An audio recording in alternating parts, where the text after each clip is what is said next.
Well, Mia, thank you for coming on the podcast. Thank you for having me. You've been in the marketing industry for a while. You started out as a copywriter. Yes. Is that true? This is true. I didn't plan on being a copywriter.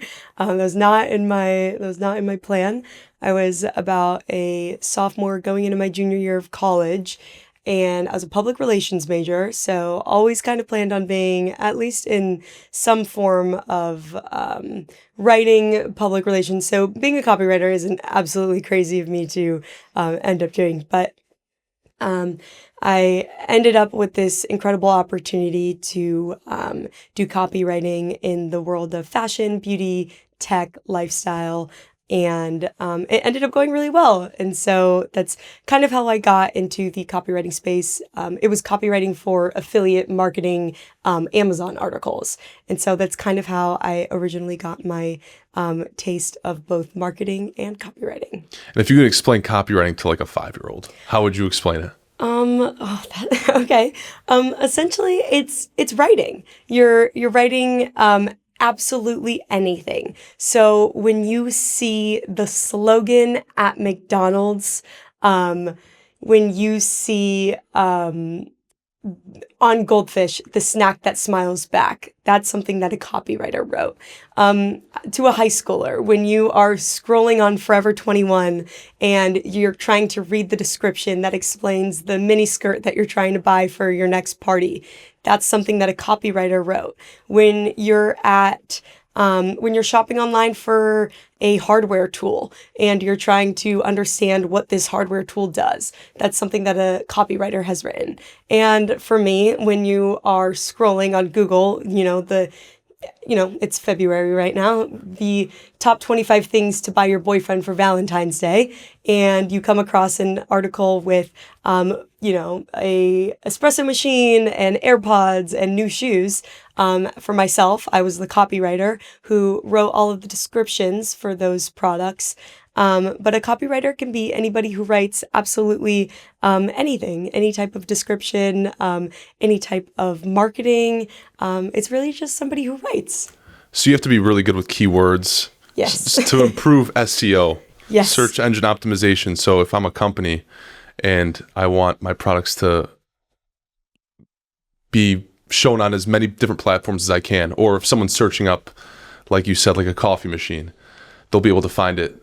Your product. Absolutely. 100%. I think that's way better way of explaining it than I think I just did. Is you want to explain your product or explain your description or your thing in the clearest, easiest, most findable way possible.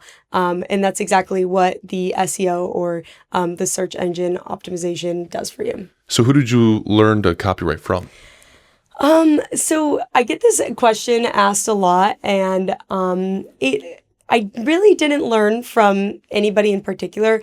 I think writing is something that always came easy to me, and I thought it was something that came easy to everybody. And it wasn't until I went into high school, and I think this is a shared experience we all have when you go into the later grades in your life and you start swapping essays in class. Your teacher makes you like peer grade. Is that something that you had to do? Yeah. Mm-hmm.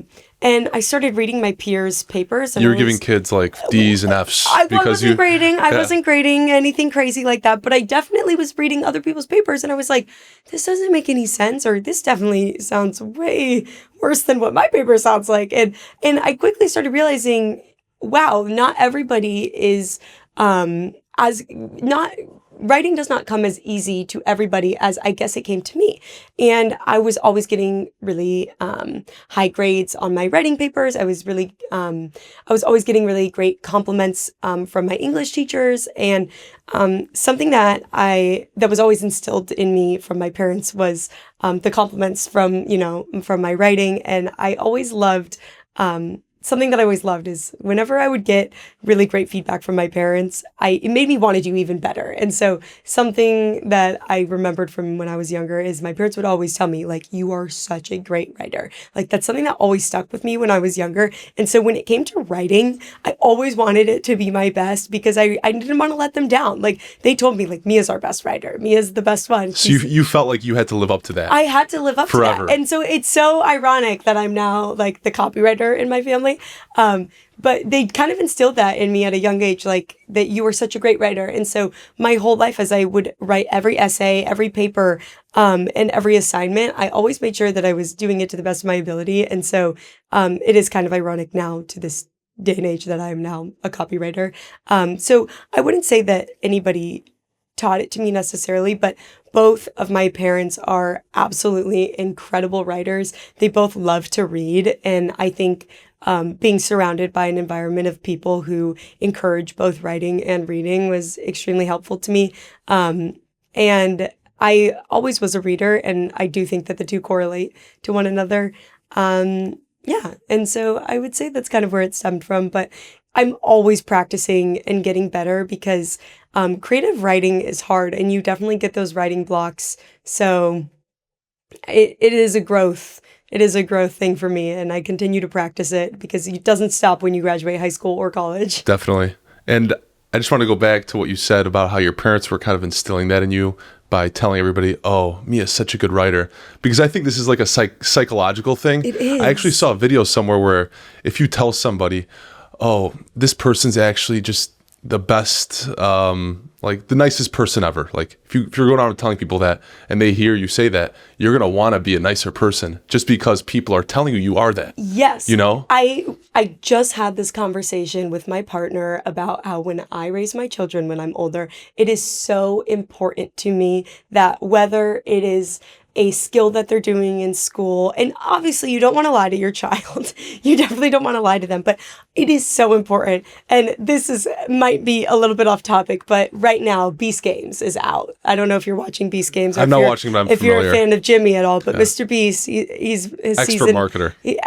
Oh my gosh, he's absolutely incredible. But Beast Games is out right now. And something that they do in Beast Games, it's one of the craziest challenges that they do is they send somebody up to the top of this super high thing. And they each are a leader of their team. And this person is basically responsible for their team. And what Jimmy does is he starts throwing money up at the board, and that sounds like something he would do. Right, yeah. Money. And what happens is if the money gets to a certain point and one of the leaders presses the button, that leader gets to take all of the money home. I did see that clip, for but continue. Himself. Yeah.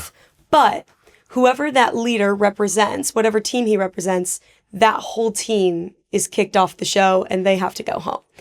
And what was happening is you have some of the teams instilling a strategy where they're like, you've got this, you would never do this, you're way better, and they're instilling this idea in their leader's mind where they're telling them, you're way better than to ever let us down. You are way too good of a person than to ever disappoint us. You are way too good of a human than to ever take that money and only think about yourself and to only be that selfish. But then there's this one team that's like, oh, he's going to take it. He's so selfish. And it's so ironic because at the end of this episode, and I hope I'm not spoiling this for anybody, but it ends up being the guy who everybody doubted, who ended up taking all the money, and his team got sent home.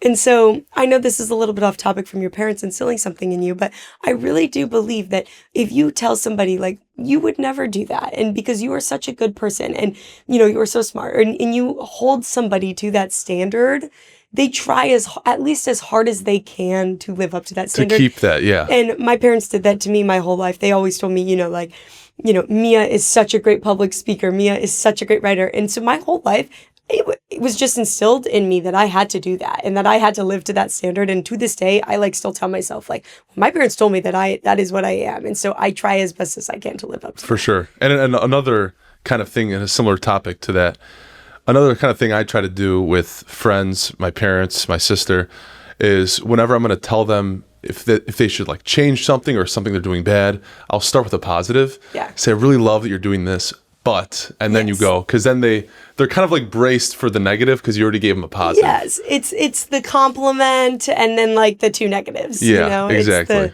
It's the no offense, but. Yeah, exactly. But it's a little bit better for that. So we'll go back to copywriting for a second. What are some of the keys that you learned through all your time copywriting to make the best copy? Yeah, absolutely. So times have changed so much since I started. I started copywriting, I want to say in 2020, which doesn't feel like that long ago because it's 2026 now. But so much has changed since then. Back then, I struggled so much when, whether it was, something as simple as writing an essay for college, all the way to writing my articles for websites like CNN and Pop Sugar to Rolling Stone. But I would have days where, creator's block is a real thing. Having a creative block is completely real. And so something that I had to teach myself really early on as a copywriter, especially a copywriter in marketing specifically, is how to get out of those creative blocks. And for me, it was removing myself from the situations in which I was being blocked. And so you need to find the things that, get your creative flow moving again. So for me, it was getting outside. Unfortunately, changing your environment. Yeah. And so I know that everyone has their own kind of mojo that gets them grooving again. Unfortunately for me, I went to school in Indiana. So going outside half the year was a little bit difficult, as it is for us in Chicago right now. But changing my environment was always helpful for me. Reaching out to my friends and family and getting re-inspired was always helpful. But this sounds so crazy to say, but in 2026, we are so lucky to have so many different resources that are kind of able to rejuvenate us and kind of boost us back into that creative mode again. And this kind of leads us into an AI conversation that I could go on I definitely wanted to get into that a little bit. We could talk about that for hours, but I am such an advocate for AI, and that is only because people do say, oh, AI sucks the creativity out of people and it's going to take away copywriting and blah, blah, blah. But for me, one thing that AI supplemented to in my copywriting career is it has saved me hours, hundreds of hours of my time, not because it does the copywriting for me, because I won't let it, because that takes away the creativity of my job and that takes away the successful marketing of my job. But one thing that AI has helped me with is when I'm in that writer's block, it gives me that connect. It gives me that gives you ideas to kind of spark the juices again. And then my brain just blah, blah, blah, blah, blah, blah. You just need that one word, that one click. Yes. And I just think about, as somebody who, I don't like to self-diagnose. I do like to self-diagnose myself with a million things, but I get so distracted.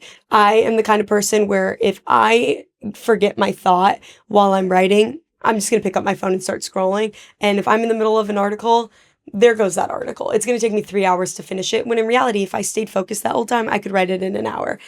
With an AI platform, if I lose my train of thought or I can't think or I don't know what to write next, if I can just get that one little push or that one little help, I can be done in 45 minutes because I'm able to stay on track. And I think that it's all about how you're utilizing those types of platforms and utilizing that help rather than making it do all of the work for you. Because if you're making it do all of the work for you, that's not going to help. It's going to do your job for you. And eventually that's what's going to take your job away. And that's how you're going to let someone take your job away, is if you prove that this machine is just going to do the same job for you. But if you use the machine to supplement to your job and make you do your job even better, that's how you make it worth it for you. Do you think there'll be a point where AI does take over copywriting? Because I could just type in, write me a copy for this kind of article for blah, blah, blah, and it will. 100%. So what differentiates the AI and the real person? 100%. It is the personality, the emotion, the humor, and I think the touch that a person brings to things. So I think that AI has already taken away tons of copywriting opportunity. I've heard stories of it. I know personally people who it has affected. And I think that it is really unfortunate.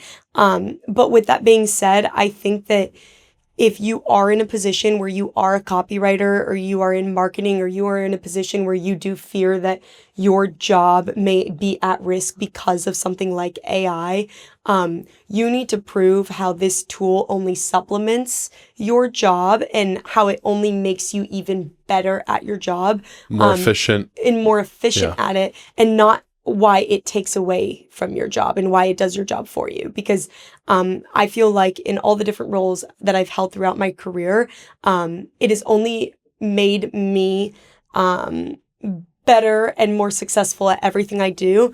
I've never seen it once be able to just do my job.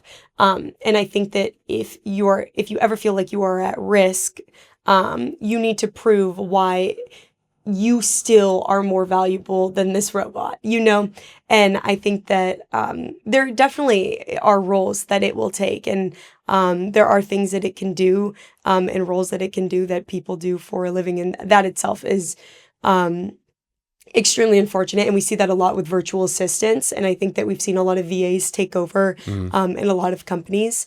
But I think that there's always different ways to find yourself more useful and utilizing this tool to supplement to what you can provide. Exactly. If you can take AI nowadays and use it to improve the work you're doing and make it, at least from when I use it, is to make my job more efficient, 100%. Help me write emails better.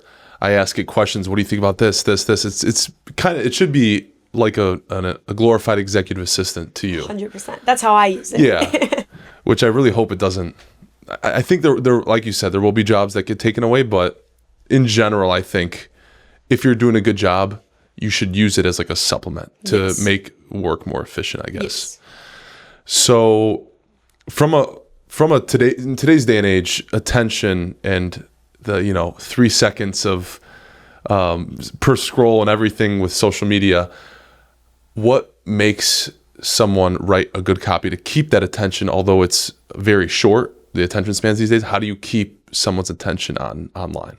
Yeah, I actually think that this can even go back to that AI conversation. You need to be human.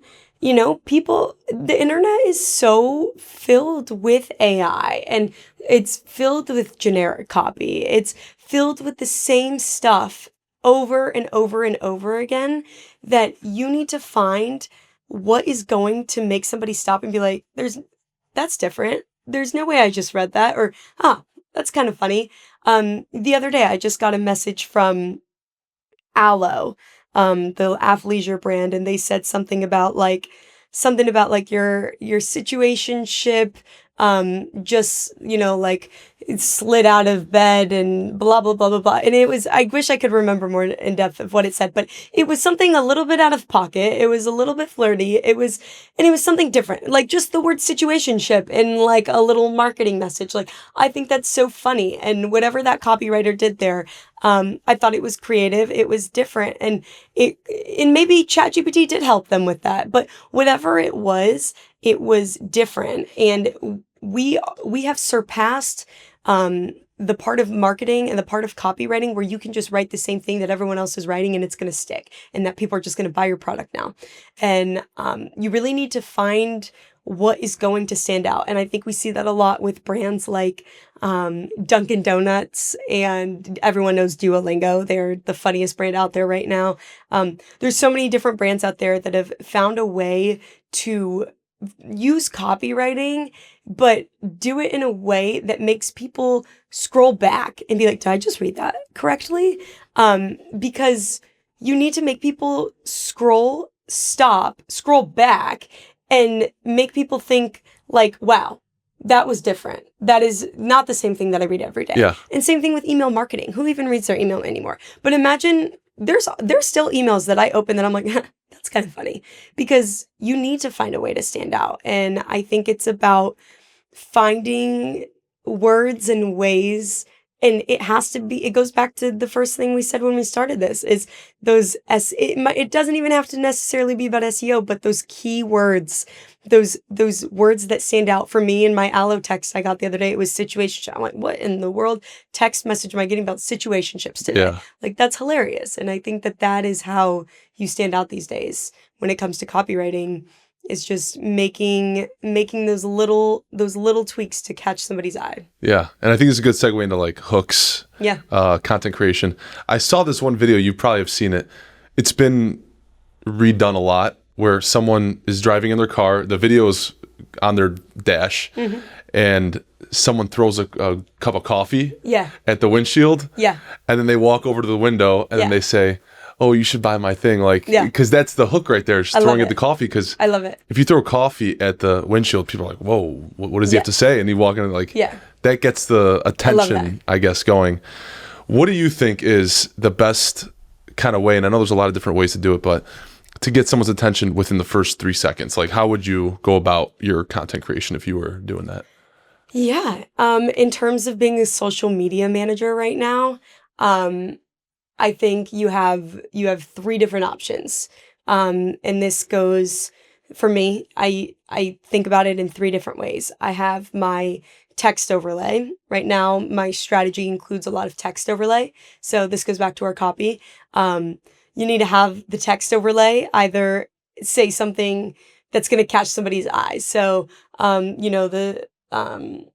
the Super Bowl is coming up in a couple weeks. So I was just working on something today. Like, what can I say that is going to catch somebody's eye immediately when they watch this video? That's going to be like, okay, like right away, they're going to be like, what about the Super Bowl? Or, like POV, I'm only going to this party for X, Y, and Z. Or what about a party? Or B, is the hook about this video going to be the thing in it? Am I going to start this video off?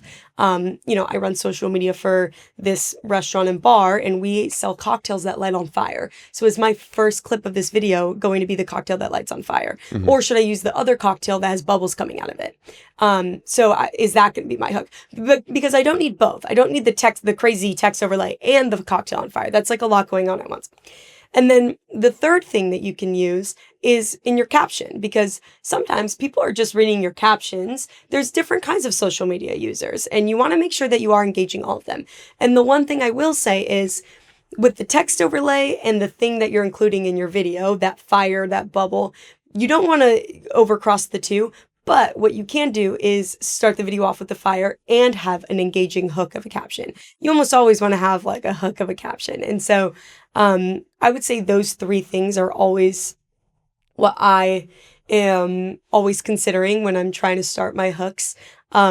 Lately for me, the first thing I prioritize is that obviously that first clip of the video. And I love to start off with like a quick movement. Everyone loves a quick movement.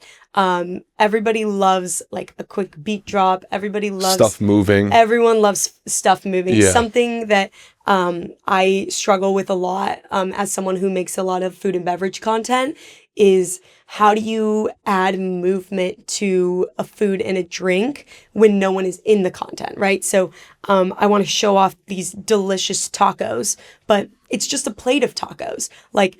But it's kind of gross to show someone like biting into it. So lately I've been working on like someone squeezing lime over the tacos, or if it's a plate of steak, like is someone gonna like cut the steak? That's always really engaging. Or we have these croquette sticks, like have someone pull them apart for the cheese. Everyone loves a cheese pull. Adding the movement, adding the satisfaction to it, that's always a hook. Another great hook that I saw the other day, it was like the one that always is like, this video is for this person and this person only, or like, it's like, I have a serious problem with X, Y, and Z, and this is why. And then you're like, why do they have a problem with this? It was this New York influencer, and she was talking about like some bar in Paris. And I'm like, I'm no plan to go to Paris, and I rarely go to the bar, but like, I'm dying to know why she has a problem with this bar in People Paris. love drama. People love the drama. If you can create the drama. Like, you want to know. And so Or like even gossip, like Exactly. if someone in their videos like, I just lost my job and here's why. Yeah. Like, You won't why believe, did they lose their job? You won't believe what happened last night in Philadelphia. And then the story ends up being like nothing. Yeah. Nothing at all, because you're being gaslit. But you stayed for the first. With the hook. And so when that goes into more of like those talking videos, when somebody is, more like talking to the camera, you got to get up close and personal. You have to get loud. There's this TikToker, I absolutely love her. Her name's Darcy McQueenie. She started at the University of Alabama making TikTok hauls, and now she like barely makes videos of her opening packages. But she's known for just like standing in front of the video with her eyes wide open, and she's like, "Oh my gosh!" and she just screams, and it works, and she's killing it. She has millions of followers, and you just need to find your niche, and it doesn't hurt to try a few different hooks. And sometimes you have to post 10 different hooks before you figure out what hook works best for you. I see a lot of people do like a question. They go to somewhere in the middle of the clip where it's like the crazy part of the clip. They put it up front and then they start the clip after. 100%, because then you have to wait the whole time. Yeah. Engagement rate. Like, I can't believe this happened at this Miami club. And then they go into the rest of the video, or from the start to the beginning. 100%. And just so people know, because we didn't even hit this yet, what do you do for work currently? Yeah, absolutely. So I currently am the social content manager at F1 Arcade. For those who aren't familiar, F1 Arcade is it's a restaurant bar F1 racing simulator experience. So it's competitive socializing. It's not just for Formula One fans. It's for absolutely anybody who enjoys racing. We recommend mainly for people who are 7 years old and up, just for, racing simulator purposes. But we have these incredible racing simulators. You can do head-to-head mode, team modes, but we also do private parties, birthday parties, celebrations. We have these incredible cocktails. They're made by Netflix season 1 Drink Master winner LP O'Brien. So these cocktails light on fire. They have bubbles coming out of them, smoke coming out of them. They're absolutely incredible. I mainly go for the food and beverage just because I'm not the best simulator driver, but people usually go for the sim racing. They have all these different kinds of tracks, so you can race on like a simulator version of like the Las Vegas LVGP track, the Monaco track, the Silverstone track. There's all of these incredible different kinds of tracks you can race on, and there's different kinds of modes, so you can do beginner to elite. And it's really just this full experience of fun and competitive socializing, and we're really excited about it. And yeah. So they don't have one in Chicago yet, but they're opening it in the end of the summer? Correct. So we have locations, 2 in the UK. We have a couple around the US so far: Denver, Las Vegas, Philly, DC, Boston. But we will be opening in the summertime in Chicago. It's probably pretty big in UK because F1 is much bigger in Europe than it is in America, right? Yes. So that's where we started. We opened up one in London and Birmingham, and it is huge in the UK. I mean, there's huge Formula One fans out there. So we're really excited to bring Formula One here to the US. And we're still trying to, form the fan base. But we host watch parties for every F1 race, no matter what time of day it is. And it is so much fun, no matter, seriously, what time of day it is. We'll serve brunch, we'll serve normal food, and people come out, we'll cheer on the teams, and it is incredible. And it's been fun to kind of get the US involved and kind of watch these different communities grow into F1 fans. And you'd be surprised to see how many F1 fans we're starting to get out here in the States. Yeah, I was going to say, it's definitely great for the brand to start doing these little stores in different big cities to get the following in America. Absolutely. To become it's a lot bigger. Really fast. So what kind of content do you make for them exactly? Yeah, so I focus specifically on organic social media. So I run everything from our Instagram, Meta, Facebook, and then as well as LinkedIn and TikTok.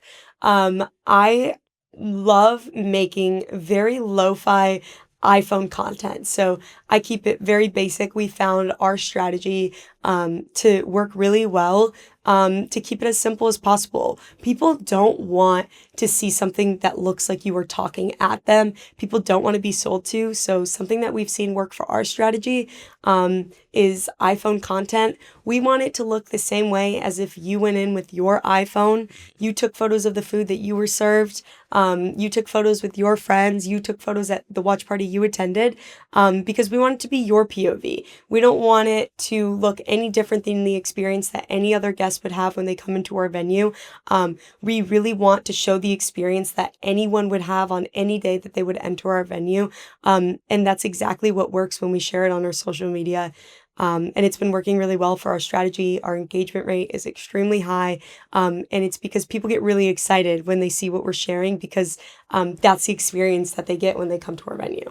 And do you travel around, because Chicago doesn't have the F1 arcade yet? Do you travel and do content at different locations around the country? Absolutely. So I've actually been really lucky so far. I've done a ton of traveling. I recently just actually started my job back in May of 2025. My first day on the job, literally my first day. I was blessed enough to be flown out to Philly, and I was a part of the Philly opening. So we opened up the Philly location. We did our launch there. We actually had the Philadelphia Eagles attend that opening, which was absolutely insane. And I was like, okay, I think this is the coolest job ever. And then after that, I got to go out to our Denver location prior to the opening, as well as our Las Vegas venue, just to capture like that pre-opening content. And then I attended both of those openings when we did open the doors for them. I got to go to Vegas for the Las Vegas Grand Prix, which was my first Grand Prix I ever attended. And then since then, I've been traveling as well, just to get some content. And then we're opening up in Atlanta on February 6th. So I've been going back and forth to Atlanta the last few weeks, and I'll be heading there on Tuesday for our big opening. Nice. Whenever they have F1 events in America, I assume you're always going to those, right? So I don't know how many they had since you started. So they've had a couple, but so far I've only been to the LVGP, and it's really cool because at the Las Vegas venue, at the Las Vegas F1 arcade, the view from our terrace, you can kind of just see like a tiny little sliver of the race cars go by. And so it's so cool. It was like, I felt like I was kind of at the race. I didn't actually get to attend a race, but I was in the venue, and we hosted a ton of parties. We did a watch party for the LVGP, and it was just so cool to just even be like slightly a part of that experience. Because I never thought I would like even be able to attend anything like that before. And what do you try to push the most in your content? More so the racing, gaming aspect, or the drinks, or the partying? Yeah. What do you kind of try to capture? So that's like the coolest part about F1 Arcade is it's racing for all. So anyone can come to race, but if racing isn't your thing, we also have food, and we also have the beverages, and we also have a DJ some of the nights. So we really do focus on covering all aspects to our content. The experience is the stage. And so I try to equalize my content. I don't want to just show the simulators, because as someone who goes into the venue and I get a little bit intimidated by the simulators, I don't only want to post the sims, because I know that not everyone is going to want to race on them. And then same thing with the food. You don't just want to post the food, because people are going to be like, okay, so it's just a restaurant. And then they walk in, they're like, oh my gosh, there's 68 simulators in here. So I really do focus in every video. If I'm showing a ton of simulators, I at least try to show one drink and one food. And then if I'm trying to promote food that week, I always make sure to show a couple of the sims as well, because it really is the full experience. And if you go in for sims, I highly recommend you at least get an appetizer. And if you're going in for appetizers, try to hop on for at least one race. So I really do try to cover all the different kinds of content. And then when we host events, we always, especially ticketed events, most of our ticketed events are almost always like unlimited sim racing too, because we really want all of our guests to experience the sim racing. That's nice, yeah. It's so cool. Like, it's just such a fun experience to have. And so I really try to offer the full experience when I post on our social media account, because I really think that our guests deserve to see the full experience. I think it would be such a letdown to only see one part of it. Yeah. And if you had to restart and F1 told you can only market on one platform, what would that be? That's so hard. I think right now it has to be Instagram, which I can't believe I'm saying that, because I was such a TikTok girl. And that comes from, and I think that's biased, because I started like my social media career on TikTok. I think you and I have talked about this. We were talking about this earlier, before we started, but, it's so important to put yourself out there, right? And when I was younger and TikTok first became a thing, I started posting myself on TikTok, and it was so easy for me to build a platform on there. I think I built my community up to about 30,000 followers on there. And I loved the community on TikTok. And then when I first started at F1 Arcade, we had great success on TikTok. We had our first viral videos on there when we were posting about our openings in Denver. So I was very biased to TikTok. But with that being said, I do think that Meta is the growing platform. And I think that there are a lot of opportunities to reach different niche groups on there. And so I think that if there was one platform to post on right now, I think my focus would be on Meta, specifically on Instagram. I know that there are different strategies to posting on there, and they're always switching their things up. But the cool opportunity about Instagram is you can do your statics, but it's very normal to post static, but the reels are growing and they're growing rapidly. And I think that now is the time to post your reels on Instagram, and test out those different boundaries. And so I'm excited to continue to grow our account on there, and we've had great success so far. And so I'm excited to keep doing so. And if anybody wanted to start a business, would you recommend them to start a personal brand as well? And how important is a personal 100%. brand? I think a personal brand is the most important thing in 2026. I think the Bud Light approach to a company is What was that? so important. The Bud Light approach. What is So the Bud Light approach essentially is a Bud Light approach is where the the leader of the organization or the CEO or the spotlight of the company is spotlighted within the organization. Mm-hmm. So I think putting the CEO or the founder as the bug light to the organization, and I think putting a face to the brand is extremely important. That makes sense. People, instead of just like a name of a company or a business, Yes. if you can connect with a face, an actual person. 100%. So let me rephrase that. The bug light approach is putting a face and a name to a brand or a company, and so that people can feel more related and connected to the brand itself. Yeah. If that makes sense. Yeah. And so I think that it's really important that people can feel connected as you're trying to build a brand. And then I also think that as someone's trying to build a brand, also building your personal brand gives you a second platform to vouch for yourself and and it gives you like a second space to speak on behalf of what you're trying to do. Because when you're building out your brand, on your brand's page, you're advocating for your brand.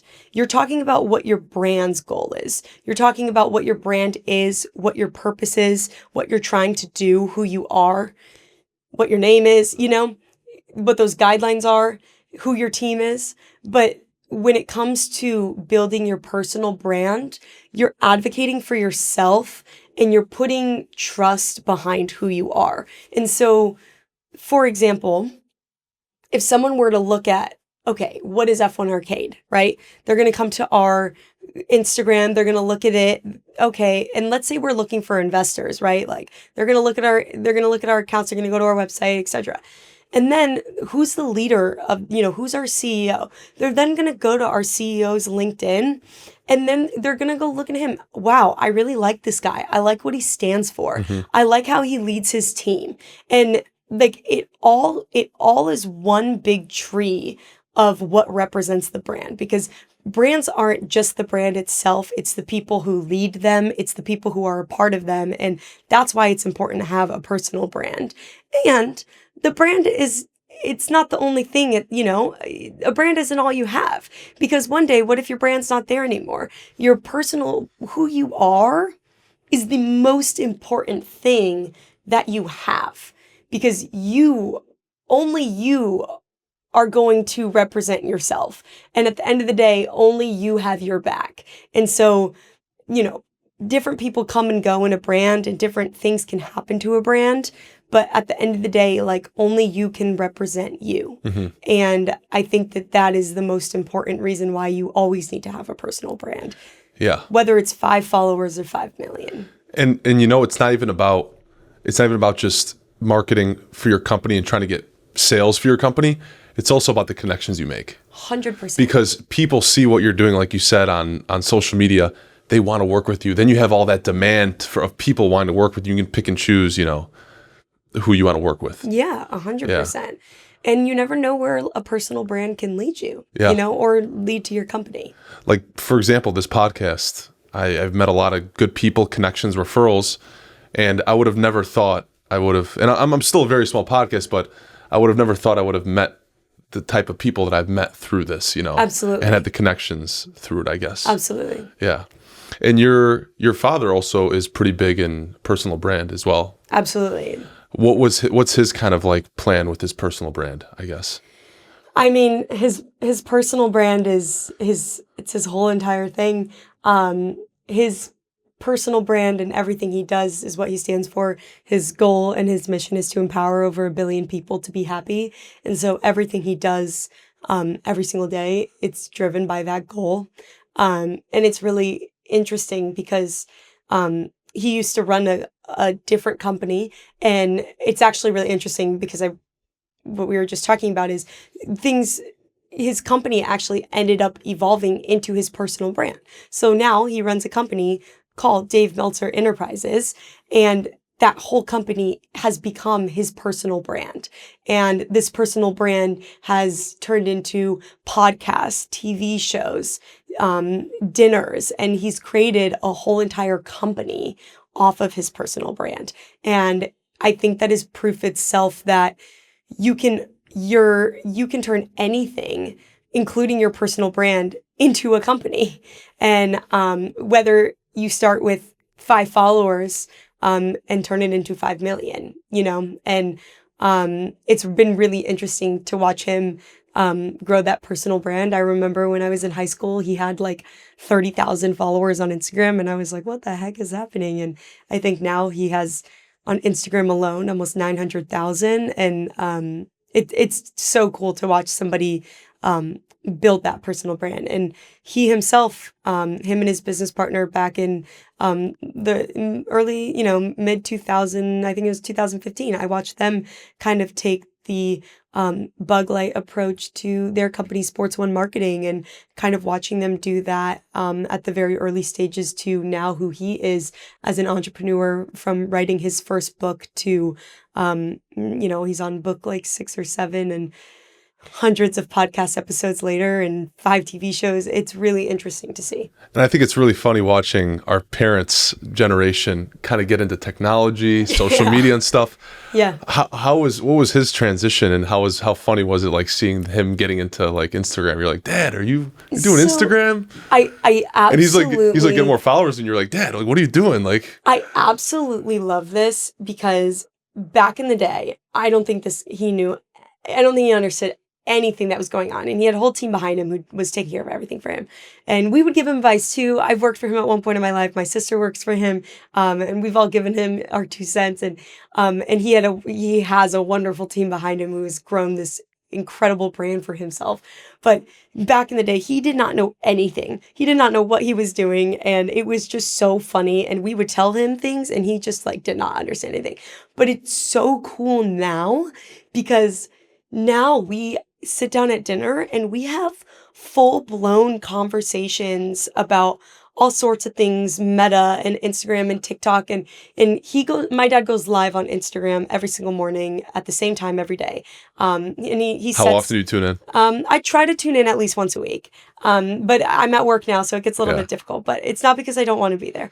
And he goes live every single week and every single morning, and he sets up his tripod. He gets his ring light going. He has like 3 iPhones up for himself on all different platforms so that everybody can tune in for free. And it's really cool because he used to like not know how to do any of this for himself. And he fully has learned so many different things about all of these different platforms. And it's been so cool to like watch him learn all of these different things and how to run all these different platforms for himself. And I've loved watching him grow physically on all these different platforms within his community, but also watch him learn so many different things about these communities, and he knows so much about strategy now. And he's probably giving you a lot of advice. He does, and his team gives me so much advice too. But we have so many conversations, and he gets it, and it's so cool.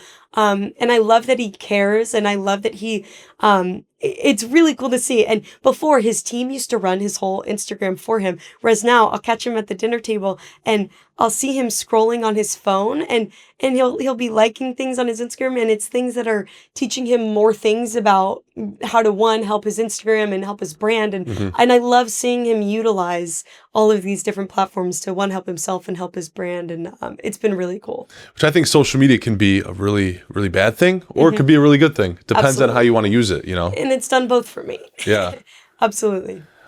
Just a funny side story about our parents getting into like technology and stuff. When I started using AI for work, I started out just using it for writing emails and stuff. Yeah. And I am notoriously not the best writer out there. So was grading your papers back in the day? Yeah. I was getting, they were peer grading me Fs.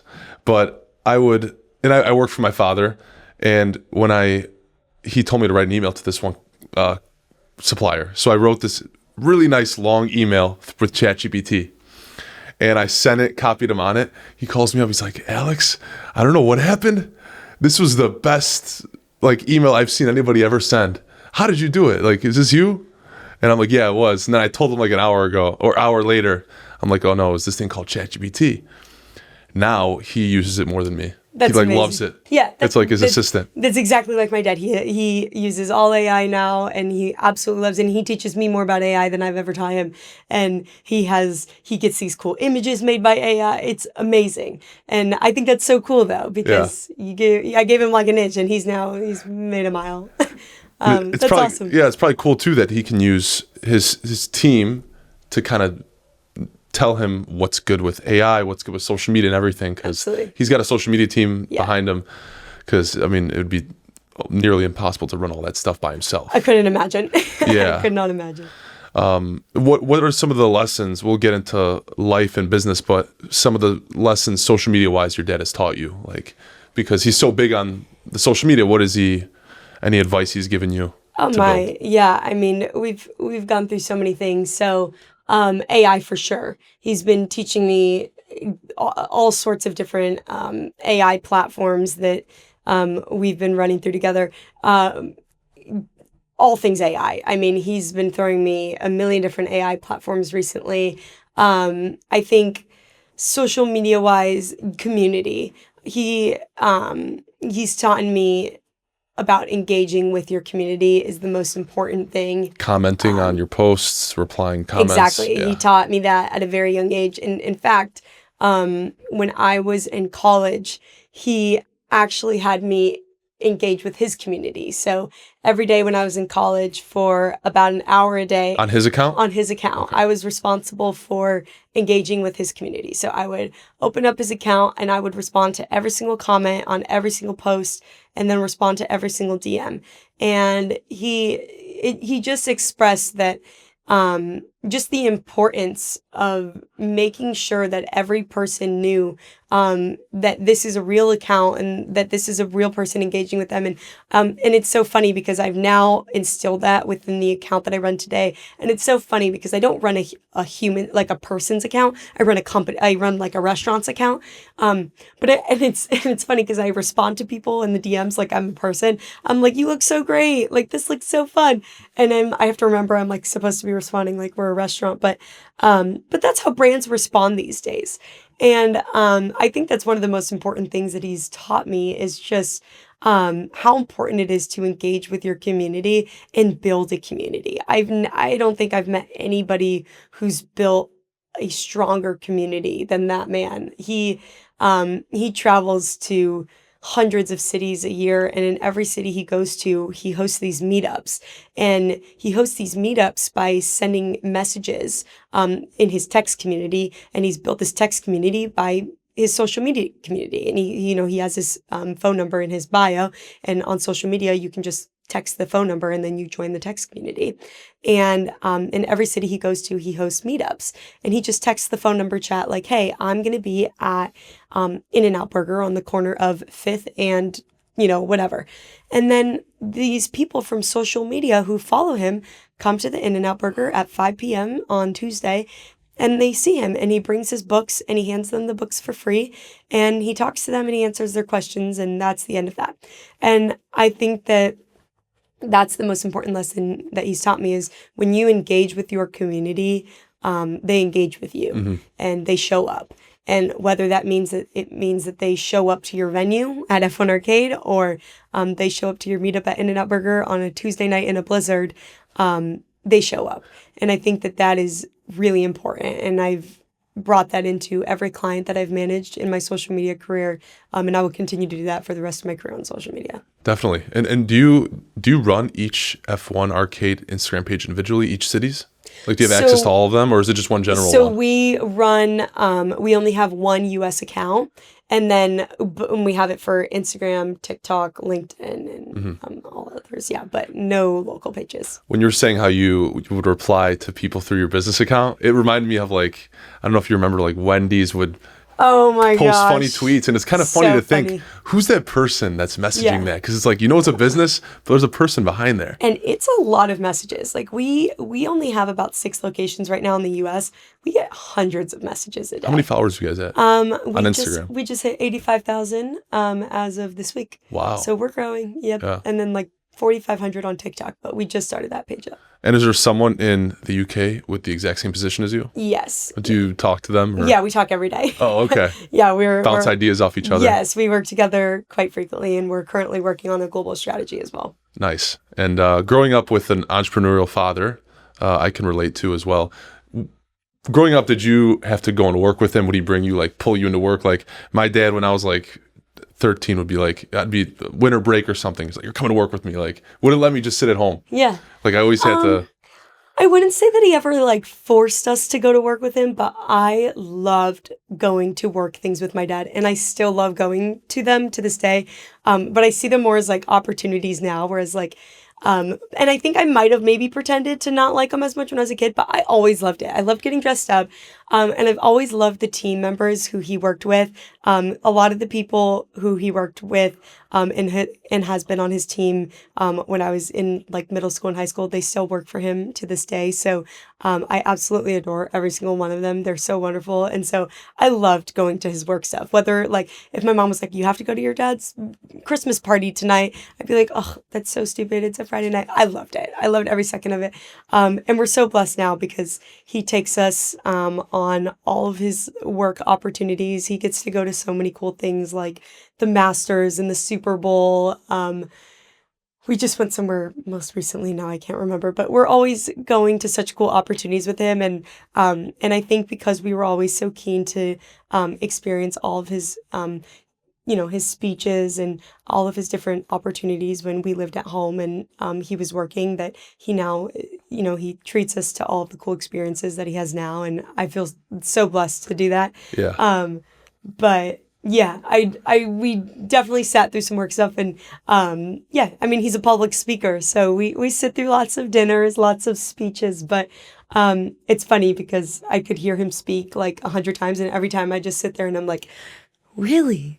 I've never heard this story Something before. new, yeah. It's something new. I learn something new every time. It's awesome. But we definitely appreciate, now that we're older, the things that happened when we were younger. So I definitely wanted to, sit home and play video games when I was 13 instead of going to work. But I do appreciate it now that I did go and all the things I learned.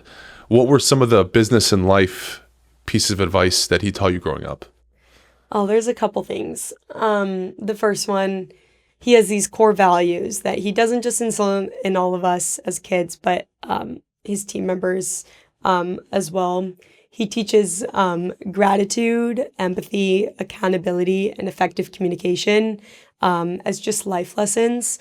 And it's actually really strange. When I went off to college, he moved out of his... when I was in college as a freshman, COVID happened. So then I we had to like go back home, but his office, he decided to close his office and just work from home. And his office also, just his team got smaller. So anyways, he had a lot of like office decor. Somehow my bedroom became like the place where he put a lot of his office decor. So when I came home from college, he actually hung up this gratitude, empathy, accountability, and effective communication on my bedroom wall. So I literally can never forget it. But he preaches these 4 things, to have gratitude, to take accountability, to speak effectively, and, and effective communication. And I just think that it was so annoying when I would hear it back in the day. I found it to be so annoying. But I look back on that now and I try every day to wake up. He says, he tells everybody, he says this in all of his speeches, to try to wake up every morning and say thank you. And then when you go to bed at night, try to say thank you again. And it sounds so silly and you're like, oh, I can do that. I can easily do that. That's like so stupid. But if you actually tried for 30 days to wake up every day and say thank you, and when you go to bed at night, just say thank you, it's actually really hard and it's hard to remember. And that's something else that he taught us. And I love the gratitude the most. Yeah. That's something I try to live by is, if you have gratitude, it's like almost impossible to be sad. It's like impossible. Because if you're grateful for something, like you can't be mad about. Can't be mad about anything or be sad. Yeah. I forgot who said this, but if I heard someone say this online, it was like, if you go to a cancer patient who's on their deathbed and tell them your issues, and they feel bad for you, sure, feel bad. That's almost impossible, right? Yeah. Like you can't. Like someone has it worse than you, so be grateful that you're not there. Exactly. And I try every single day to just gratitude, and it's so easy to be grateful. And then I think another one is just show me your friends, I'll show you your future.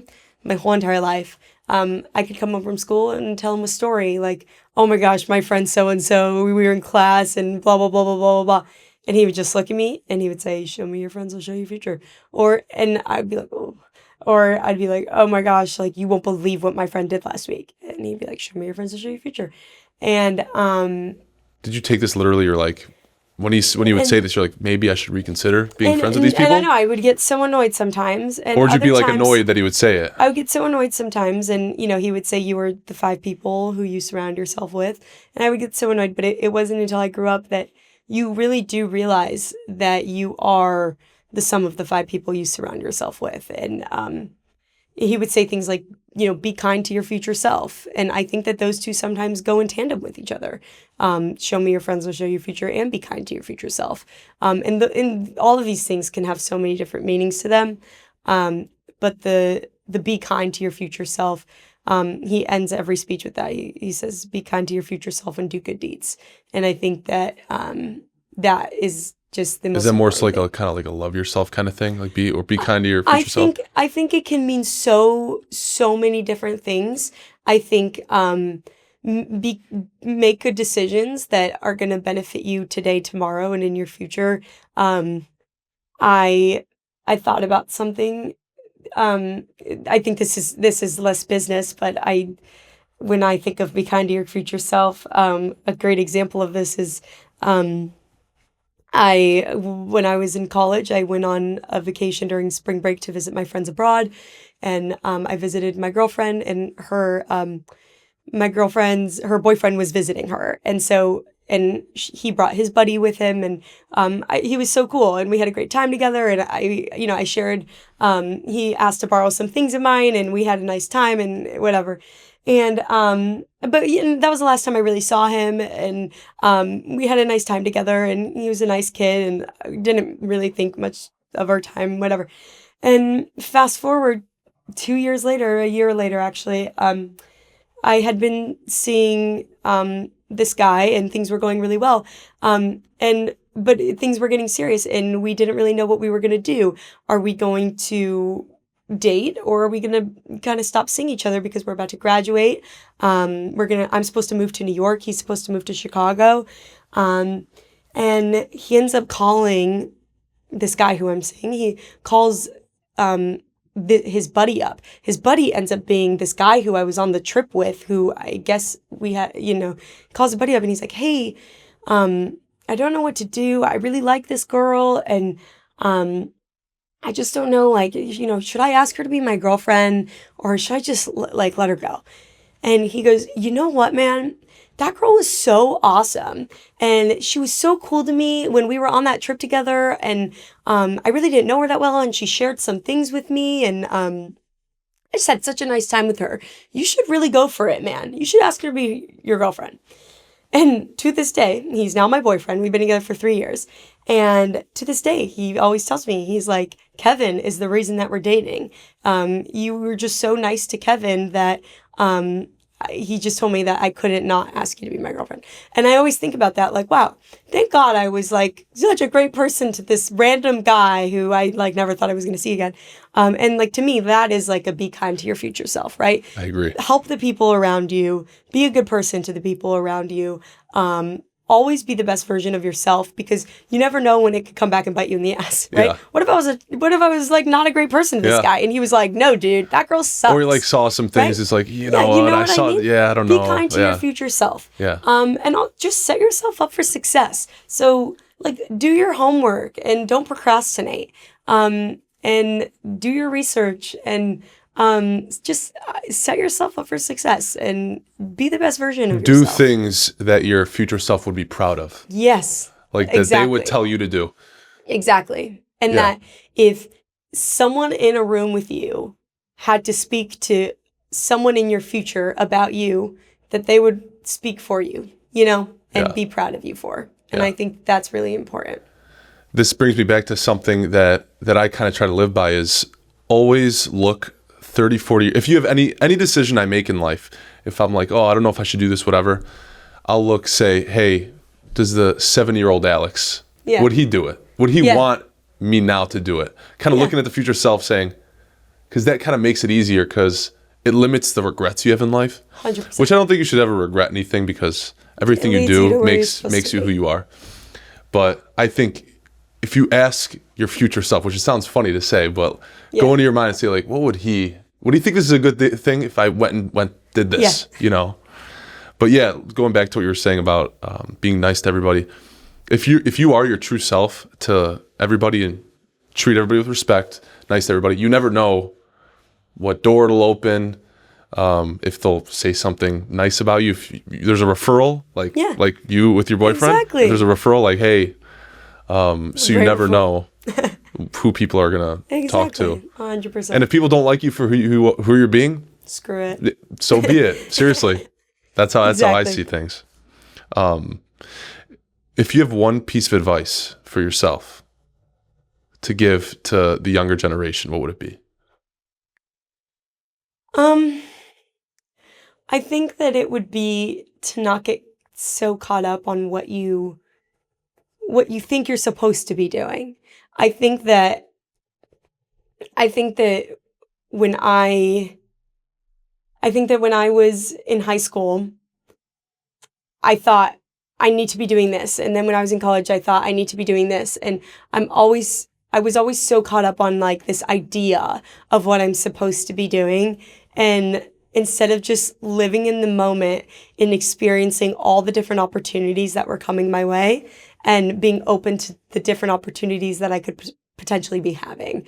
There's so many different things that I've experienced within the last year and a half that were never on my bingo card. Things that I didn't know that I wanted to do, or things that I never thought I would do. And I think that is totally okay. I also think that there's this path that is constantly being pushed at the younger generation that they're told that they have to do. You have to go to college and you have to graduate in 4 years.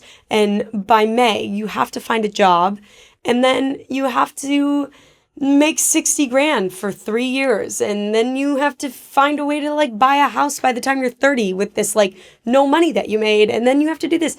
And you don't need to do any of those things, and you don't need to do it in any of that timeline. And even if everyone around you, or it feels like everyone around you is doing that, it is okay. It is totally fine, because you can do things on your own timeline And I think most importantly, and I left this out of your question when you asked me something, life advice that my dad has given me, it is okay to ask for help. I think that so many people shame people who ask for help. Well, people have egos too. People like have they don't egos. want to. They don't want to. Oh, I don't need your help. Exactly, and it is okay to ask those around you for help, your neighbor, your friends, those who work in places that you want to be, those in higher spots that you want to be in, those who do what you want to do. It is okay to ask for help. And if you need a moment to take a step back, and if you need to, if you have a parent, a cousin, an aunt, an uncle, a family member, a neighbor, somebody who you need to rely on for a second before you get back on your feet too, that's all right too. I think that that's kind of looked down on. I think maybe you can relate to that as well as someone who works for their parent. Mm-hmm. I worked for my dad for a second as well, and I think that there's this like weird stigma around people who work for like family members or friends of friends and things like that. It is okay to do whatever you want to do and what is going to make you happy. Ask for the help.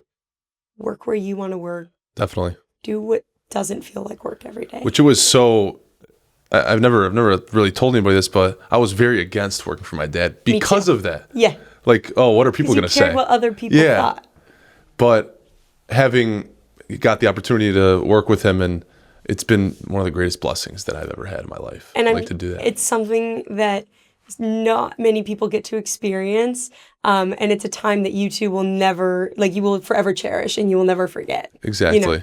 And I'm sure he loves more than he'll ever express to you. Definitely. And it helps him a lot because he's getting older and I take a lot of burden off his plate, and exactly. He rarely comes in the office now. Exactly. Because, yeah. I totally agree. Do you want to work with your dad any time in the future? We talk about it. Yeah. I think that we do things together here and there.